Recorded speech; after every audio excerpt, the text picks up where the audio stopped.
September the 18th, 1931. A warm autumn night settles over the railway tracks near Mukden, Manchuria, precisely 10:22 in the evening. A small explosion tears through a section of the South Manchuria Railway, a blast so minor it fails to derail the next passing train. Yet within hours, this insignificant detonation will ignite a chain of events that reshapes the world order, dismantles the League of Nations, and sets humanity on an inexorable march toward the deadliest conflict in human history. The explosion was no act of sabotage by Chinese nationalists, as Japanese military officers would claim. It was a carefully orchestrated false flag operation, planted by Lieutenant Kawamoto Sumori of the Imperial Japanese Army's Kwantung Army. The conspirators needed a pretext to justify what they had already planned: the complete military occupation of Manchuria. To understand how a staged explosion in northeastern China could unravel global peace, one must first comprehend the world of 1931. The Great Depression had devastated economies across continents. In the United States, unemployment soared past 20%. In Germany, the Weimar Republic staggered under impossible reparation payments, while extremist parties gained terrifying momentum. In Japan, military officers watched their nation's economic lifeline, silk exports to America, collapse virtually overnight. Japan's situation was particularly acute. An island nation with limited natural resources, Japan had modernized with remarkable speed since the Meiji Restoration of 1868. By the 1920s, it had become a major industrial power. But this transformation created insatiable demands for raw materials: iron, coal, oil, rubber. Manchuria, with its vast mineral deposits and agricultural potential, represented salvation. The Kwantung Army, stationed in Manchuria to protect Japanese railway interests, had grown increasingly autonomous from civilian government in Tokyo. Young officers, steeped in ultranationalist ideology and contemptuous of democratic politicians they viewed as weak, believed Japan's destiny lay in continental expansion. They did not wait for permission. Within hours of the Mukden incident, it would come to be known, Kwantung Army units mobilized across southern Manchuria. By dawn on September the 19th, Japanese troops had occupied Mukden itself, overwhelming the Chinese garrison. The Chinese commander, acting under orders from Generalissimo Chiang Kai-shek to avoid provocation, offered no resistance. This policy of non-resistance, while politically calculated to appeal to international opinion, handed Japanese forces swift and nearly bloodless victories. According to historian Rana Mitter in his comprehensive study of China's war, the Mukden incident represented not merely Japanese aggression but the fundamental failure of the post-World War. One international system to constrain great power ambitions through collective security. In Tokyo, the civilian government of Prime Minister Wakatsuki Rajiro found itself paralyzed. Foreign Minister Shidahara Kyoto, a committed internationalist who had spent years building cooperative relationships with Western powers, attempted to halt the military advance. His efforts proved futile. The Kwantung Army commanders simply ignored orders from the capital, and younger officers made clear that politicians who interfered might face assassination. China immediately appealed to the League of Nations, invoking the collective security provisions that were supposed to protect member states from aggression. The League, headquartered in Geneva, convened emergency sessions. Diplomats delivered eloquent speeches condemning Japanese actions. Resolutions were drafted, debated, amended, but the League possessed no army, no enforcement mechanism beyond moral suasion and economic sanctions that required unanimous agreement. Japan, as a permanent member of the League Council, could veto any substantive action against itself. The structural weakness that would eventually doom the entire organization stood exposed from its first major crisis. As autumn turned to winter in 1931, Japanese forces continued their methodical conquest. The world watched, protested, and ultimately did nothing. The age of appeasement had begun. By February of 1932, Japanese forces controlled all of Manchuria territory larger than France and Germany combined. On March the 1st, the Kwantung Army unveiled its political solution: the creation of Manchukuo, ostensibly an independent nation, in reality a Japanese puppet state. The last Qing emperor, Pui, who had been deposed as a child during the Chinese Revolution of 1911, was installed as nominal ruler. Pui, then 26 years old, harbored genuine hopes of restoring Qing glory. These illusions would be systematically crushed. Real power resided entirely with Japanese advisors who controlled every ministry, every significant decision. Manchukuo existed to serve Japanese interests. Its mines would fuel Japanese industry. Its farms would feed Japanese cities. Its territory would absorb Japanese settlers seeking escape from their overcrowded homeland. For Manchuria's 30 million Chinese inhabitants, Japanese occupation brought ruthless exploitation. The Kempeichi Japan's military police established a surveillance state of terrifying efficiency. Resistance, suspected resistance, or mere insufficient enthusiasm for the new order brought imprisonment, torture, or death. Hundreds of thousands of Chinese laborers would eventually be conscripted for brutal work in mines and construction projects. The League of Nations dispatched an investigative commission led by Lord Lytton of Britain. For months, the commission traveled through Manchuria, interviewed witnesses, examined evidence. Their report, published in October 1932, delivered an unambiguous verdict: the Mukden incident had been staged. The Japanese invasion was unjustified, and Manchukuo was not a genuine expression of self-determination but a creation of Japanese military force. The Lytton report recommended non-recognition of Manchukuo and the restoration of Chinese sovereignty under international supervision. When the League Assembly voted to adopt these recommendations in February 1933, 42 nations supported the resolution. Only Japan voted against. Japan's response was immediate and devastating, not to the League, but to the League's credibility. On March 27, 1933, Japan formally withdrew from the organization. The world's first attempt at collective security had failed its first serious test. The lesson was not lost on ambitious leaders elsewhere. 1933 proved pivotal far beyond East Asia. On January 30th, in Berlin, Adolf Hitler was appointed Chancellor of Germany. As a failed artist and decorated war veteran who had led a farcical putsch in Munich a decade earlier now. He commanded the resources of Europe's most powerful industrial nation. Hitler moved with breathtaking speed to consolidate power. The Reichstag fire of February the 27th provided pretext for emergency decrees suspending civil liberties. The enabling act of March granted Hitler dictatorial powers. Trade unions were dissolved, political parties banned, and opponents imprisoned in the first concentration camps at Dachau and elsewhere. The Nazi regime's ideology was no secret. Mein Kampf, Hitler's autobiographical manifesto written during his imprisonment in the 1920s, outlined his vision with chilling clarity: the acquisition of Lebensraum, living space in Eastern Europe, the subjugation of Slavic peoples, and the elimination of Jewish influence from German life. Few outside Germany took these ravings seriously. Surely the argument went, the responsibilities of governance would moderate such extremism. In Rome, Benito Mussolini watched both Tokyo and Berlin with calculating interest. Il Duce had ruled Italy since 1922, pioneering the fascist model that Hitler openly admired. Mussolini dreamed of a new Roman Empire, with Italian dominion over the Mediterranean and African colonies that would demonstrate Italy's great power status. 3 nations, 3 regimes, 3 sets of ambitions that would ultimately converge into an alliance of destruction. The democratic powers, Britain, France, the United States, remained preoccupied with economic depression, divided by conflicting interests and haunted by memories of the Great War's carnage that made another conflict unthinkable. Into this vacuum of will, the revisionist powers advanced. Throughout 1933 and into 1934, Nazi Germany began the systematic dismantlement of the Versailles Treaty's restrictions. The process was initially covert hidden aircraft factories, unofficial military training, the quiet buildup of weapons, production capacity, but the intent was unmistakable to those willing to see. On October 14th, 1933, Germany withdrew from both the Geneva Disarmament Conference and the League of Nations, following Japan's example. Hitler justified this action as a response to the other powers.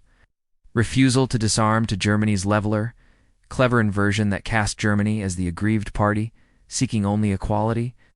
The withdrawal was submitted to a national plebiscite, and over 95% of German voters approved, demonstrating either genuine popular support or the effectiveness of the regime's propaganda and intimidation apparatus.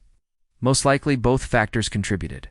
The democratic powers responded with diplomatic protests and private concerns.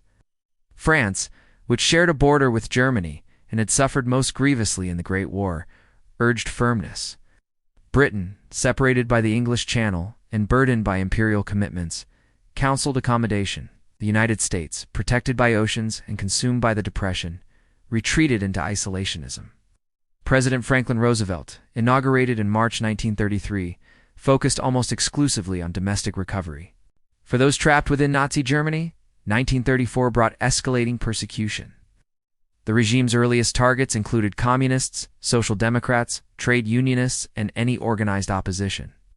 But the persecution of Jews, mandated by Nazi ideology, proceeded with bureaucratic relentlessness. Jewish professionals were expelled from civil service and universities. Jewish businesses faced organized boycotts. Jewish children encountered daily humiliation in schools where teachers now taught racial ideology as scientific fact. The Nuremberg Law still lay ahead, but the direction was clear.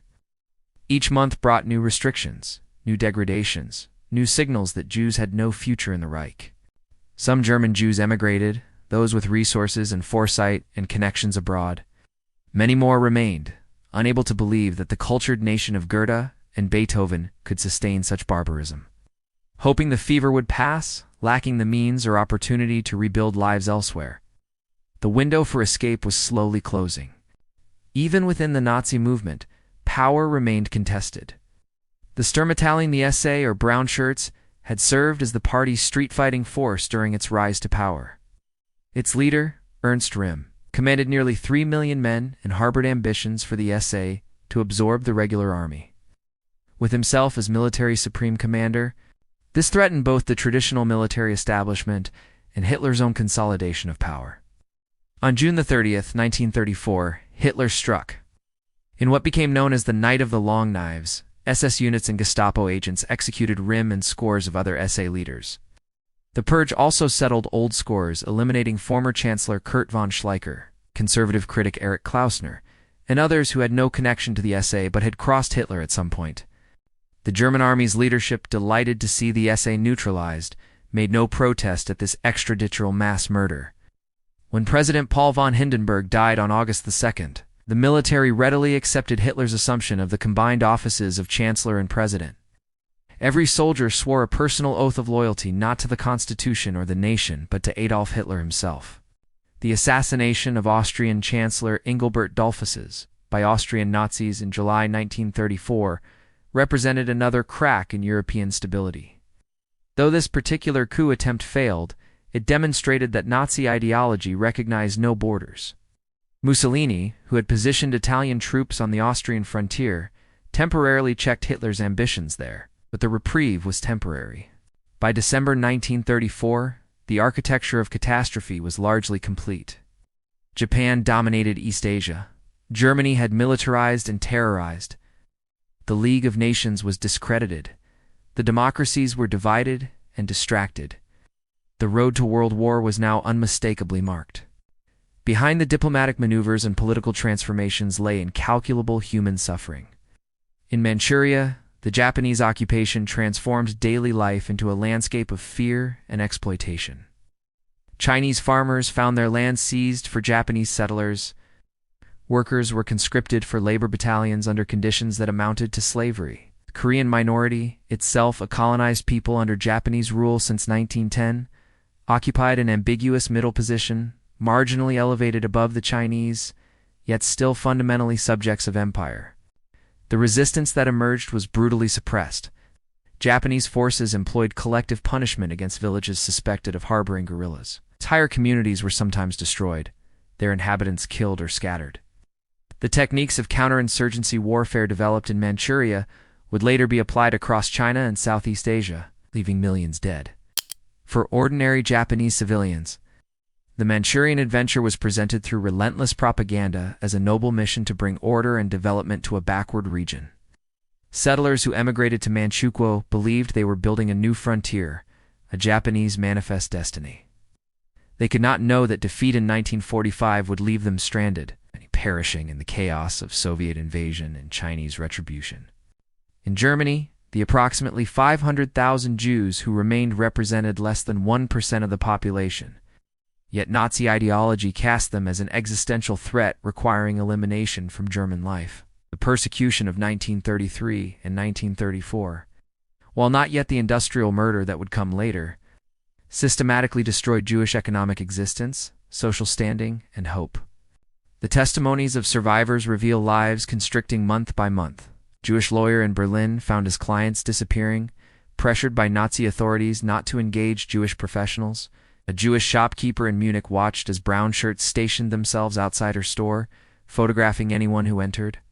Jewish children came home from school in tears, excluded from activities, mocked by former friends, taught by curricula that described them as vermin. Some non-Jewish Germans resisted, quietly maintaining friendships, continuing business relationships, offering small kindnesses that took increasing courage. Many more looked away, absorbed in their own difficulties, persuaded by propaganda, or simply unwilling to risk consequences. The mechanisms of complicity through inaction were being established, preparing the ground for far greater crimes to come. A handful of observers recognized the gathering catastrophe and attempted to sound alarms.